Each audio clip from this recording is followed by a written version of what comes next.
No problem. Can we start off at the beginning, I suppose, with the sort of the inception of the film? So you graduated in, I think it was 2014.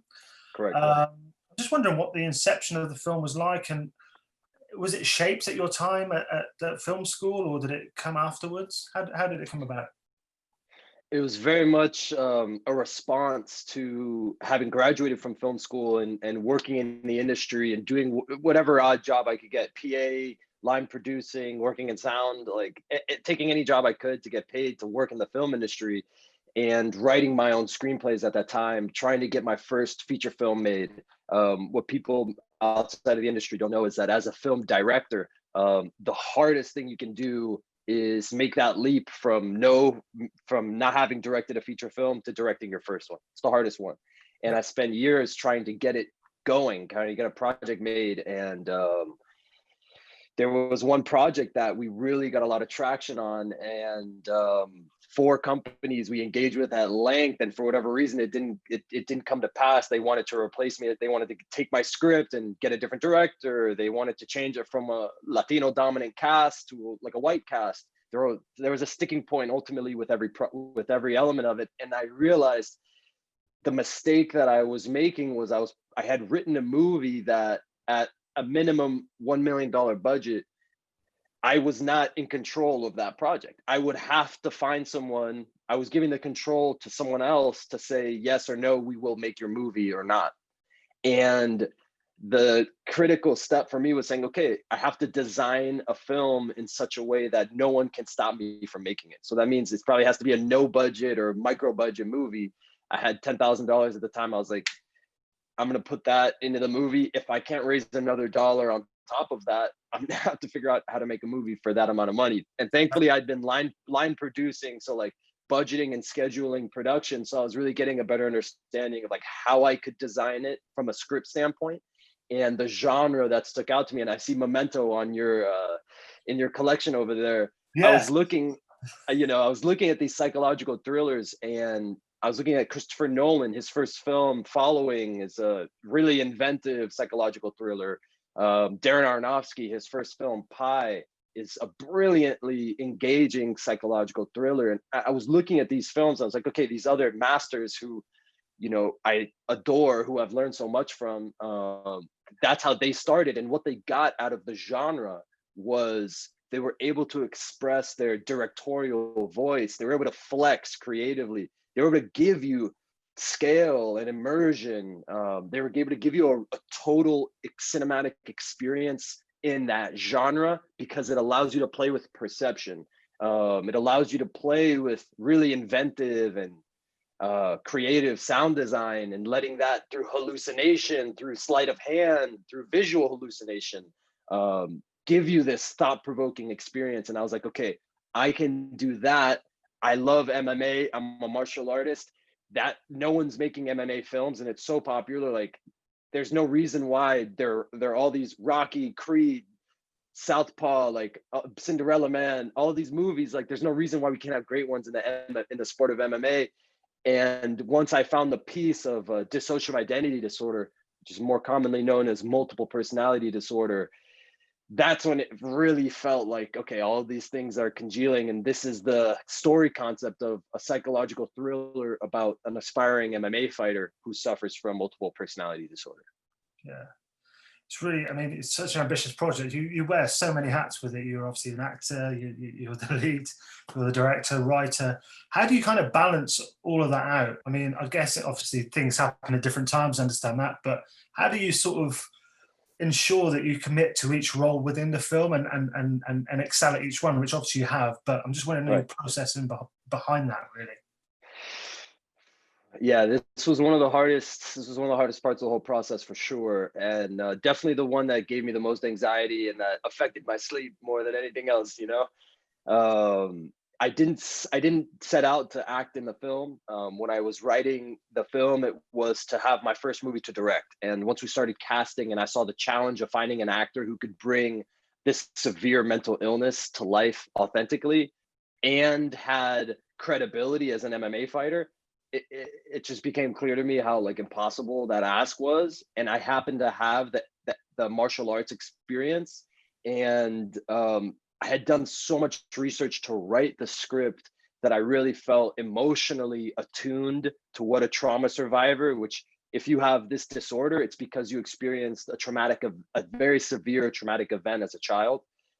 I felt that I could identify and I could bring that emotional truth to life in my performance, and that was the bet that I made.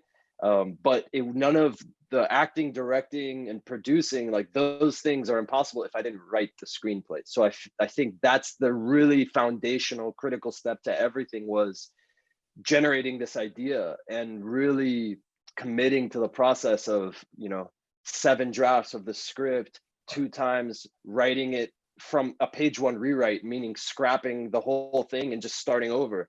And putting the time in and really investing in that process meant not only that as an actor I was already prepared, but as a director I was so intimately familiar with the story and these characters that I could be on set, we could be in a scene, I'm not behind the camera, I'm in the scene with my acting partner, with my scene partner, and once we call a take, I can look at them and say, hey, what do you think about this? Because I've thought about it, I've been thinking about it for years, and that was the critical step. So for aspiring filmmakers, I would definitely say, like, that's the skill that gives you control of your project, control of your career, is writing. Yeah. So go back to the script. So the character does have this multiple personality disorder. So what kind of research did you look into when you were writing the script? Obviously, you've done 7 drafts, and obviously you must have put so much work into that. But specifically about the mental illness, what did you sort of research into that? So in a way, I was very, very fortunate that my dad, Alan Fine, he's a circuit court judge in Miami-Dade County. And at the time that I was writing the screenplay, he was in juvenile court, which is family court. And every case that goes through family court involves the claim of child abuse, child abandonment, or child neglect. And a lot of the kids that appear in his courthouse, that's how they get wrapped into the criminal justice system. And a lot of times, whether they are then sent into foster care or placed with another relative, these are the same people that years later criminal court sees for minor offenses, and because once you're in the system, it's incredibly difficult to get out. And a lot of these kids, like, just hearing the cases, like, because you can go, that's one thing I don't know if they have in the UK. In the United States, anyone can walk into a public court. The courthouses are public. You can just walk in and sit down and listen. And I did that.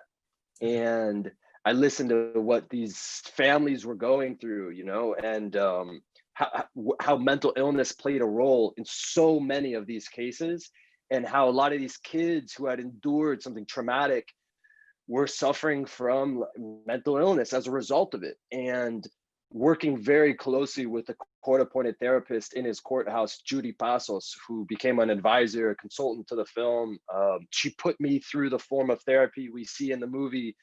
She took me to the halfway houses where these guys who are mentally ill but have committed crimes, who are in that intersection of mental illness and the criminal justice system, to really see, what these guys, like, what their day-to-day is like, and emotionally, like, just the struggle of being put in this system, the criminal justice system, that is not designed or equipped to serve someone who suffers from mental illness. Like, just the difficulty of that, the tragedy of that, honestly, is really what felt to me that it just came across so clearly. And I had this desire to just show you through my performance, through this movie, like, how challenging it is for someone like that just to get by, just to do the most basic things, just to show up to work on time, like those, just building empathy in that respect was a huge goal of mine, but not making it this like tearjerker, like depressing drama, and hopefully giving you this MMA fight action that added this whole other visceral dynamic component, so that you had this yin and yang in the story. So on that, obviously, these fight sequences, if you look at the cinema sort of range of sort of legendary fight sequences you've seen on screen, Rocky, Raging Bull, that sort of stuff, you're doing the same kind of thing, but obviously on a completely different budget. So how did you do that? I mean, obviously they're great. The scenes look fantastic, but talk about the processes to staging these massive fights.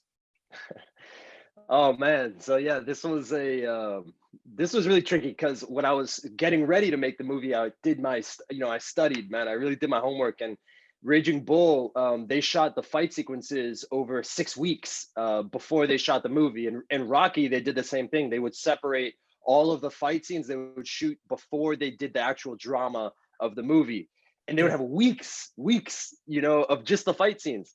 And for the pro fight, the climactic fight with the UFC superstar Jorge Gamebred Masvidal, I had 4 hours to shoot it. You know what I mean? And it was the first fight scene in our shooting schedule. So like, I, I I just knew when I saw what they did, and when I was looking at the schedule that I was building for my movie, I was like, I can't even. I have to look at what their process was, because I have to do the opposite. Whatever they did, I cannot do it because I don't even have a fraction of the time that they're gonna have. So one thing that became very clear to me was, I was like, okay, well, how can I turn this negative? How can I turn this con into an advantage? And it became clear. I was like, okay, well, one thing that they're doing is they're hiring actors to play fighters, and then they're bringing in stunt coordinators, and they're stunt designing every single move of these fights. So Scorsese had storyboards, and through the fights of Raging Bull are amazing, but it took him 6 weeks to shoot those fight scenes because he needed to block out every single shot. And I was like, okay, because I'm a martial artist and I'm going to hire all real fighters to be in this movie, what we can do differently is I will just fight these guys like we've been fighting each other in the gym anyways during when we're training, and we'll just have a camera on a steady cam in the cage with us, and we'll just go for it, and we'll be making contact, we'll be hitting each other, like taking each other down, trying to choke each other out. And if it's real on the day, the camera should capture it. And that was the bet. And thank God that's been something that everyone, especially people in the martial arts community, have really responded to. Is it feels so immediate and visceral, Yeah. because people, even though they don't know how we shot it, they can feel that these are not stunt actors, designing this sort of fake sequence. It really, you see the shots are way longer for a reason, you know what I mean? Yeah. Because it was real. So, Yeah. and I have the broken bones to attest for it. Well, yeah, you're a much braver man than I would have been. So yeah, well done. So and obviously, the film was made. It's you put it together. It's finished, and I believe it went on to HBO Max in the US. So that's a massive audience right away. I mean, it's a brand new streaming service. It's fantastic. Cinema release over here. How did that all come about? How did you end up sort of, I presume, selling the film to those two markets? Man, I mean, this is really where, like, you have to just be thankful and be grateful, man, because everything else in the process I had control over. I was able to hire who I wanted to hire. My performance was up to me. All these other things, like, I had a lot of control over these other aspects of it. But when it came to the distribution piece, with the movie finished, it was a Hail Mary. It was like, I hope we find the right home and the right solution, because this is as independent as a movie can be made. It's ultra low budget project. And the turning point for us was, when we were doing the film festival circuit. We were accepted to the New York Latino Film Festival. And this is a young festival, led by this pioneer, Calixto Chinchilla, who is such an advocate, not only for cinema, but for Latino-driven cinema. And at his festival, the New York Times discovered our movie. They had a journalist, Isabella, who saw our film, and she loved it. She loved it, and we had never been reviewed. Our movie hadn't gotten any reviews up until that point, and then we just out of the blue got a review in the New York Times, and they loved our movie.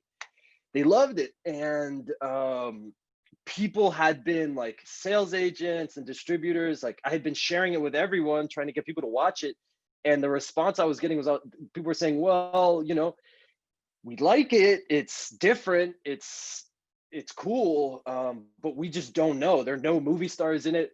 We don't know how we're gonna sell it. Like, nobody wanted to take the risk to be the first person to say, we back this project. But the New York Latino Film Festival did, and then the New York Times did. And once the Times said, this fucking movie is awesome, and the last line in it is, and as a female reviewer, she said, I'm the least athletic person in the world, and I couldn't stop watching. And that really became like a rallying cry. I was like, it's not just me. It's not just these festivals. Like, one of the most prestigious editorials in the world is championing this movie. And that's how HBO discovered our film. And that also convinced our sales agent, who's based in the UK, Hyde Park International, to come on board and try and bring our movie to the rest of the world. And then, of course, now Studio Soho, our UK distributor, believes so much in our movie that they fought to get it in theaters. And now we're getting a theatrical release throughout the United Kingdom, starting this Friday, October 23rd. And it's like, I mean, what a dream come true, man. I mean, it was designed for the theatrical experience, especially the sound. So I'm so happy that people will be able to experience it.